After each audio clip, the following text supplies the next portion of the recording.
The challenge is that a lot of people don't really know necessarily what is meant by the concept of biodiversity. If you start talking about nature, people's relationship with nature, valuing nature, it becomes easier. The reality is that people use nature without paying really the true value of what it costs to keep it most of the time, and that's what really has to change. 150 years ago, 200 years ago, you were not paying for your water. Today, everybody pays for water, and nobody thinks it's a drama to pay for water. There will be other natural assets for which we will be able to put systems into place and which will have a price. All types of policies should have biodiversity conditions and objectives integrated. I think it's very important that nature biodiversity is not only seen as something to be dealt with the experts, but as something that society should take responsibility for in a very broad sense. In developing countries, we have to intertwine conservation of biodiversity with human well-being, with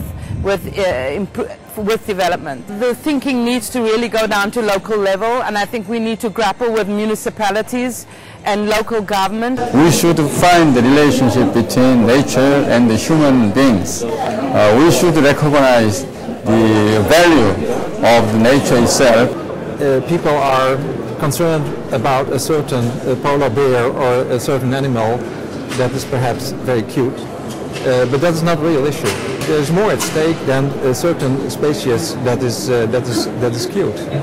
We know only 10% of living organisms, and we are afraid that 30% of them will never meet because they will disappear before we discover them. We're losing the war. Why? We're losing the war because the message is not getting to the key decision makers in many countries. Decision makers are ministers of finance, ministers of planning, ministers of agriculture, transportation, and so on. Those decision makers make decisions on where they invest their country's finance for development every day. Unless they understand the values of the options on uses of ecosystems, the values of ecosystem services, the values of ecosystems, short-term and long-term, then you are not going to have them making informed decisions. The problems and the solutions lie with business, and as a business person, I can tell you that we exist because of the environment. We impact upon the environment negatively. We need to impact positively to correct that. You know, at the moment it's too much a debate of what are you doing and what financial benefit has it given us. It needs to be what have you achieved in terms of environmental profit, environmental and not financial profit.